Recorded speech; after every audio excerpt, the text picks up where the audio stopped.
The sun was beginning to dip below the rolling hills of the Vitus estate, casting long, golden shadows across a wedding that cost $1,500,000. I stood on the edge of the glass-walled pavilion, feeling the cool Napa breeze tug at the hem of my simple navy dress. It was a dress I had bought on sale, a far cry from the designer silk swirling around the other guests. I tried to stay quiet, to blend into the background of white lilies and sparkling crystal, but the silence didn't last. Mid-reception, my stepsister Madison stood up, her hand gripped tight around a $200 glass of vintage Cabernet. She didn't just look at me. She pointed a manicured finger directly at my chest and laughed. The sound was sharp, like breaking glass. "This is my stepsister," she told the groom's family, her voice carrying across the entire room. "Don't mind her outfit, she's just a cheap emergency room nurse. She spends her days cleaning up other people's messes for a living." Welcome to Narratives by Nora channel. I'm behind the wheel today, and watching the road makes me think about how often we overlook the heroes standing right in front of us. Before we continue, where are you listening from and what time is it there? I'll read every comment as soon as I pull over. Now, let's get back to that high-stakes wedding drama. The laughter that followed Madison's comment wasn't loud, but it was collective. It was that soft, polite chuckle of the ultra-wealthy, the kind that recognizes a social hierarchy and confirms your place at the bottom of it. I watched the faces around the table, Trevor's parents, his aunts, his business associates. They looked at me with a mixture of mild amusement and pity. Madison leaned back, her face glowing with a triumphant light. She had spent the last year meticulously planning this $1,500,000 execution, and she had finally landed the killing blow. She wanted her new billionaire in-laws to know exactly who I was, or rather, who she wanted them to believe I was. I didn't argue. I didn't defend my education or the thousands of hours I had spent on my feet in the intensive care unit. I didn't mention the lives I had held in my hands or the adrenaline that came with a code blue at 3 a.m. I just sat there. I kept my face calm, my breathing steady, and I simply smiled. It wasn't a forced smile of pain. It was the clinical, detached smile I use when a patient is screaming in delirium. I had learned a long time ago that Madison's cruelty was a symptom, not a reason. I didn't feel sadness, and I didn't feel despair. I sat there and looked at this 7-figure vanity project, and I realized it wasn't a celebration. It was a balance sheet. Madison was buying her way into a world of status, and she used me as the currency to pay for her entry. I looked down at my hands. They were clean, steady, and capable. Madison had called me a cheap nurse who cleans up messes. She meant to degrade me, to make me sound like the help. But as I sat there in the silence that followed the laughter, I felt a strange sense of clarity. I had spent years being the silent investor in their version of family. I had been the one who worked 72-hour shifts to help pay the mortgage Jennifer claimed was in crisis. I had been the one who stayed home to care for our sick relatives while Madison was in Europe on a vacation I had indirectly funded. My compassion had been a luxury they had overdrafted for years. And now, the account was empty. The pavilion was beautiful, a masterpiece of architecture and light. Soft golden bulbs hung from the high ceilings, reflecting off the polished marble floors. White flowers, thousands of them, covered every available surface, their scent heavy and almost suffocating. In the center of it all stood Madison in her bright white dress. She looked like she owned the room, like she had finally reached the peak of the mountain she had been climbing since we were children. But I could see the cracks. I could see the desperation behind her smile. She needed them to laugh at me so they wouldn't look too closely at her. I reached for my water glass, my movements methodical and precise. I didn't need the $200 wine. I didn't need the approval of the people sitting at this table. Anger wasn't loud this time. It wasn't a hot, burning flame. It was clinical. It was the cold precision of a surgical blade. I realized that my love for this family had been a subscription, and I had been the one footing the bill for a service that was never actually provided. As Madison turned back to Trevor, whispering something in his ear while he smiled dutifully, I felt the final thread of obligation snap. This wasn't a wedding reception anymore. This was a closing ceremony. The sound of forks hitting porcelain resumed, but the energy in the room had shifted. Madison had achieved her goal. She had successfully labeled me as the useless one, the person of no consequence. I could see Jennifer, my mother, watching me from the head of the table. She didn't look at me with love or concern. She looked at me with a warning. Her eyes told me to stay in my lane, to keep my mouth shut, and to let Madison have her moment. She had spent my father's life insurance money to ensure Madison could live this dream, while Jennifer manipulated me into handing over my entire salary under the guise of family debt, leaving me to sleep on a literal floor just to finish nursing school. To Jennifer, I wasn't a daughter. I was a resource. I was the person who made the house function so they could focus on their appearances. But as the next course was served, a delicate truffle risotto that probably cost more than my weekly groceries, I felt the weight of their expectations lift. They expected me to be embarrassed. They expected me to shrink. But they had forgotten one thing. You cannot shame a person who has seen the raw reality of life and death. You cannot make a woman feel small when she has stood between a dying stranger and the end of the world. I wasn't just a nurse. I was the silent foundation they had built their house on. And they were about to find out what happens when the foundation stops carrying the weight. I looked at Trevor's father, Gregory. He was sitting directly across from me, a man whose name was synonymous with power and cold, calculated business decisions. He hadn't laughed with the others. Instead, he was staring at me, not with pity and not with amusement. He was studying me with an intensity that made the golden light of the pavilion feel cold. He looked like a man trying to solve a puzzle, like he was looking through a foggy window at a memory he couldn't quite grasp. The room was loud with music and conversation, but the space between Gregory and me was a vacuum of silence. Madison noticed his stare and tried to intervene. "Oh, Gregory, don't mind Kelsey," she said, her voice dripping with that artificial sweetness. "She's probably just thinking about her next shift. She's very dedicated to her little job." Gregory didn't look at Madison. He didn't even acknowledge she had spoken. He leaned forward, his silver hair catching the light, his eyes never leaving mine. "Wait," he said, his voice quiet but carrying a weight that made the guests nearby stop talking. "Aren't you the girl from that night? The girl who stayed?" The room felt like it was encased in a block of ice. The laughter that had filled the pavilion just moments ago didn't just stop. It died. I didn't flinch, and I didn't lower my gaze. I simply sat there with the absolute stillness of someone who has spent 10 years in the high-stakes environment of an intensive care unit. In my world, a racing heart is a physiological red flag, and panic is a luxury we cannot afford. I viewed Madison's ridicule not as a personal injury, but as a data point, a predictable outcome of her fragile ego. Across the table, Gregory Henderson didn't just stop eating. He dropped his silverware, the sound of heavy silver hitting the porcelain plate echoing like a gunshot in the sudden silence. He wasn't looking at Madison anymore. He was staring at me with a focus so intense it felt like he was trying to solve a high-stakes corporate merger in his head. He was searching my face, tracing the lines around my eyes and the set of my jaw like he was reading a map of a place he had almost forgotten. The silence stretched for 10, 15, 20 seconds. Trevor looked at his father, his brow furrowed in confusion. "Dad, everything okay?" he asked, but Gregory didn't answer. He leaned forward into the golden light, his voice trembling, not with anger, but with the shock of a sudden, overwhelming realization. "Wait," he said, his words cutting through the jazz music that was still playing softly in the background. "Aren't you the girl, the one who stayed that night?" I looked at him, and for the first time that evening, I really saw the man behind the billionaire title. I saw the scars of a survivor. I knew exactly which night he was talking about, but I didn't say it. I simply tilted my head and replied, "I've stayed for a lot of people, Gregory. I was just doing my job." Madison let out a forced, high-pitched laugh, her hand shaking as she reached for her glass again. "Gregory, don't be absurd," she said, her voice dripping with desperation. "She's just a nurse from some public hospital. She's probably confusing you with a patient." But Gregory didn't even look at her.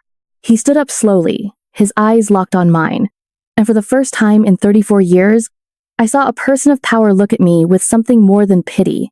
He looked at me with a debt that $1,500,000 could never pay off. This extravagant Napa spectacle was a beautiful lie, a theatrical production staged with my stolen inheritance. As I sat in the oppressive silence Gregory had created, my internal clock began to tick backward. I thought of the Vitus home, a place where the shadows were long and the favoritism was a physical weight. After my father passed, Jennifer had collected his life insurance payout, a significant sum that was supposed to provide a safety net for everyone. But Jennifer was a specialist in selective accounting. In her world, I was a liability to be managed, and Madison was an investment to be polished. She poured that money into Madison's private schools and designer wardrobe, while I spent 72 hours a week in the intensive care unit just to keep my own head above water. For years, I had been the silent investor in the performance of a functional family. While Madison was traveling the world on our father's legacy, I was the one scrubbing the floors and keeping the lights on. I didn't stay out of love. I stayed out of a specialized kind of exhaustion. This is what society mislabels as weakness, but it is actually a house without bars, a state of survival where you have been conditioned to believe the cage is the only thing keeping the roof from falling in. In a toxic hierarchy, silence is the only currency that buys you peace. You learn to become invisible to avoid becoming a target, and eventually, that invisibility becomes a second skin. This is the invisible chain of the survivor, the realization that staying quiet isn't a choice, but a defensive reflex born from years of being the family's designated doormat. Jennifer had turned me into an unpaid servant, a resource to be harvested whenever Madison needed a new experience. I remembered a specific night in December when the furnace had failed. Jennifer told me the family would be out on the street if I didn't use my entire savings from my nursing shifts to fix it. A week later, Madison appeared at dinner with a new $3,000 bag, and Jennifer just beamed, telling me how important it was for Madison to look her best for her new social circle. My mother did not see a daughter. She saw a manual laborer who didn't require a paycheck. My career as a nurse was frequently ridiculed as messy work, but they were perfectly happy to live off the stability that work provided. They treated my trauma shifts as a shameful secret while they spent my sweat on $50 bottles of champagne. My life had become a series of overdrafts on my own soul to pay for Madison's luxury. I watched them empty my father's legacy into Madison's bottomless vanity, counting my own worth in the sense I could hide away. But as Gregory stood up, his silver hair shimmering like a blade in the Napa sun, I realized the subscription to my suffering had finally expired. This was no longer a wedding. It was a liquidation of their lies. The balance sheet of my life was about to be settled in full, and I wasn't the one who was going to be in debt. The golden light of the Napa sunset spilled across the Vitus estate, but the warmth was an illusion. Underneath the scent of expensive white lilies, I could smell the distinct rot of a family's desperation. Jennifer, my mother, was a specialist in reading the room when her own interests were at stake. She saw the way Gregory was looking at me, the way his silver hair seemed to bristle with a recognition that didn't fit her narrative. I watched her eyes dart to Madison, then back to Gregory's wife. She knew the ledger was about to be audited, and she was already moving to destroy the evidence. Jennifer leaned in close to Gregory's wife, her voice a sharp, practiced whisper that was meant to be overheard by everyone at the table. "I'm so sorry you have to see this," Jennifer said, her eyes welling with artificial tears. Kelsey has been struggling with some very serious mental instability for years. She has this pathological need to imagine herself as a hero to cover up her professional failures. It's a tragic delusion. She sees a powerful man and invents a story where she's the one who saved him. Please, just ignore her. We only invited her out of pity. I didn't flinch. I didn't defend my sanity. Anger wasn't loud this time. It was clinical. I watched Jennifer's face, noted the precise way she manipulated her features to project maternal concern while her words acted as a lethal injection to my reputation. My compassion for her had been a luxury she had overdrafted for 3 decades, and I was finally closing the account. She wasn't a mother trying to protect a daughter. She was a debtor trying to hide a forged signature. Madison, sensing her perfect day was being tarnished by the truth, stood up and grabbed my arm. Her grip was tight, her nails digging into the skin I had scrubbed raw after too many trauma shifts.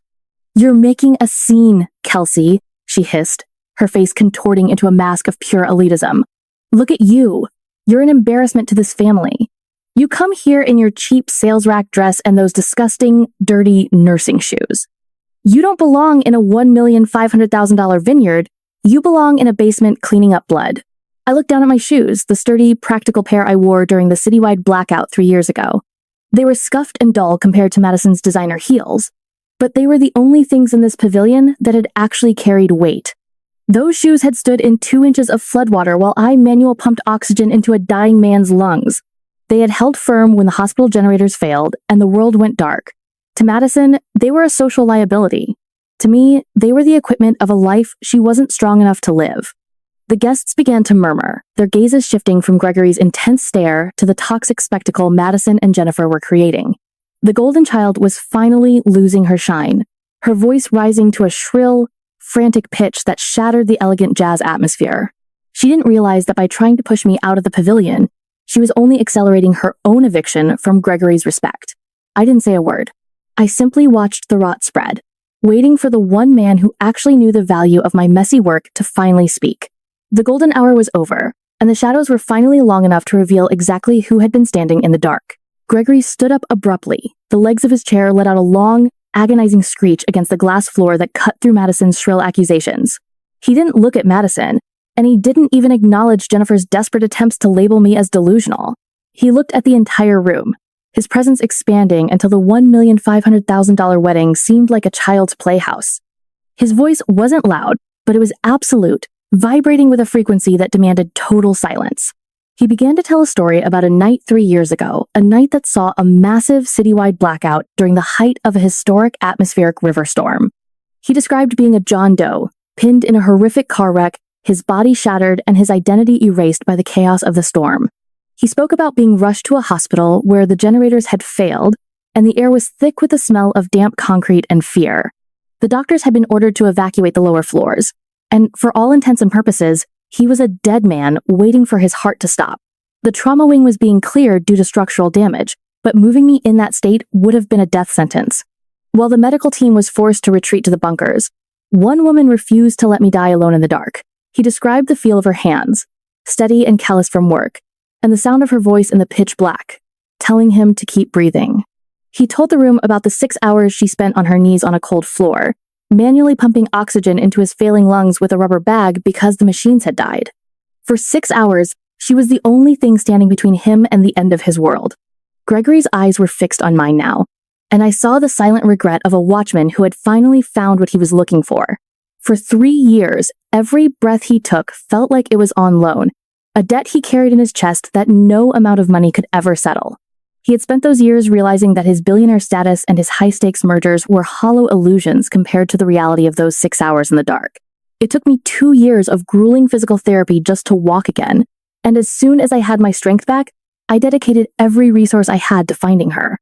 He had been searching for the woman who didn't care about his title or his bank account, the one who stayed when the world told her to run. He had looked for her to fund a $10 million initial seed grant for a trauma research program in her name, a position that would eventually grow into a world-class department where people would be saved by the same messy work my family so deeply despised. Gregory turned slowly to face Madison and Jennifer, and the warmth in his expression vanished, replaced by an icy, predatory rage. "You called her just a nurse," he said, his words falling like lead weights into the silence. "You mocked her shoes and her simple dress while you stood here on a vineyard paid for by the very grace of her character." He pointed a trembling finger directly at me. "She is the angel of Vitus Memorial. She is the reason I am sitting here today, and she is the only person in this room who actually knows what it means to be successful." The power flip was complete. The golden child was now a shadow, and the useless nurse was the only person who mattered in the golden light of the Napa sun. Gregory reached into his black jacket and pulled out a thick manila folder that looked heavy with the weight of ruined lives. He didn't look at the wedding guests or the $1,500,000 vineyard. He looked only at me, his expression shifting into the cold, precise focus of a man about to execute a hostile takeover. He slid a single sheet of paper across the table, over the truffle risotto and the crystal glasses, until it stopped directly in front of my hands. I didn't reach for it immediately. I watched Jennifer's face, which had turned the color of the white lilies lifeless, cold, and beginning to wilt under the heat of the Napa sun. "I didn't just find you by accident today," Gregory said, his voice cutting through the silence like a scalpel. 6 months ago, my legal team sent a formal offer to your registered home address. I was offering a $10 million endowment to establish the Kelsey Miller Endowed Chair of Trauma Care. I wanted to give you the authority and the resources to do for thousands what you did for me in that blackout. I waited for your call, Kelsey. But instead, I received this. I looked down at the document. It was a formal letter of refusal, dated 5 months ago. It stated that I had quit nursing, moved out of state, and wished to have no further contact with Gregory or his representatives. She had even attached a forged psychological evaluation, claiming I was suffering from a severe mental breakdown and was legally unfit to manage any professional trust. It wasn't just a rejection. It was a character assassination designed to make my disappearance look like a medical necessity. It claimed I was unstable and unfit for such a massive responsibility. At the bottom of the page was my signature. The loops of the letters, the slant of the ink, it was a perfect imitation. I ran my finger over the paper, and for a moment, I didn't feel anger. I felt the chilling realization that my own mother had performed a systematic audit of my future and decided to delete it. Jennifer's breathing was shallow, a physiological sign of a cornered predator. She reached for the paper, her hand trembling. "Kelsey, honey, I was just trying to protect you," she whispered. But the words had no weight. "You were so stressed at the hospital. I didn't think you could handle $10 million. I thought it was a scam. I was looking out for the family." "You weren't looking out for her," Gregory interrupted, his voice dropping an octave into something lethal. "You intercepted certified mail. You forged a legal document to stop your daughter from becoming a director and a multimillionaire. You did it because as long as she was just a nurse working double shifts, she was a subscription you could keep charging. She was the silent investor in your vanity. And you weren't about to let your cash cow leave the barn." I looked at the signature again. This wasn't a mistake. It was a crime. Jennifer hadn't just disliked my career. She had staged a tactical sabotage of my destiny.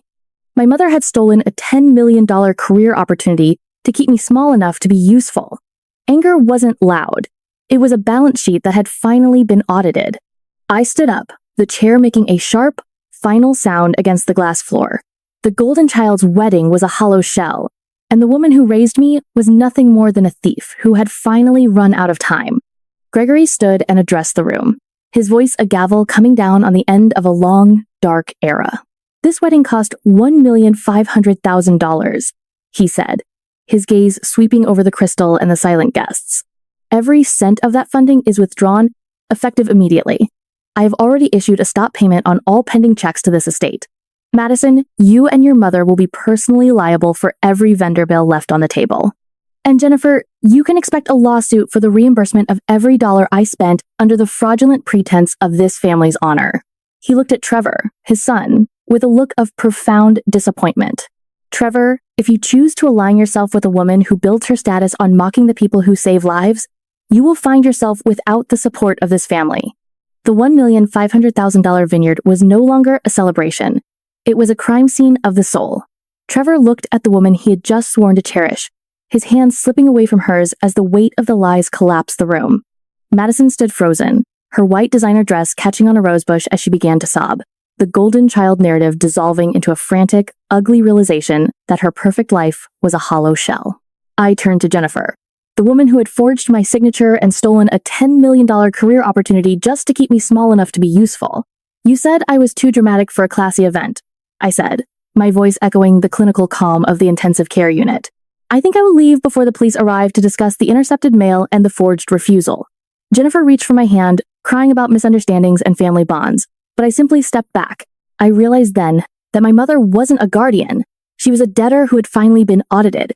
Jennifer now faces formal criminal charges for forgery and misappropriation of property. As the sun finally set behind the hills, the golden hour was over for the villains, and for the first time in 34 years, I wasn't the one left in the shadows. I walked out of the pavilion, the cool Napa air filling my lungs, which were used to the sterile scent of bleach and emergency rooms. I wasn't leaving as an outcast. I was heading toward my new office as the director of the Vitus Trauma Center.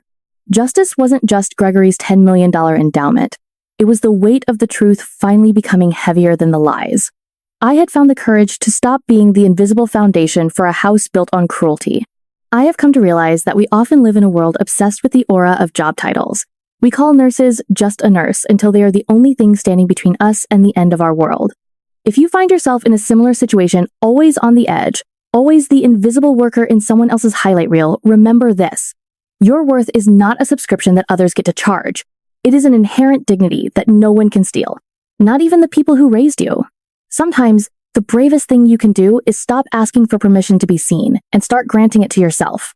Forgiveness isn't always for the other person. Sometimes, it's the only way to set yourself free and walk into the life you actually earned. If this story reminded you of your own worth, please hit the like button and share it. Someone you know might need to hear this today. Don't forget to subscribe for more stories of quiet truth and justice taking its natural course.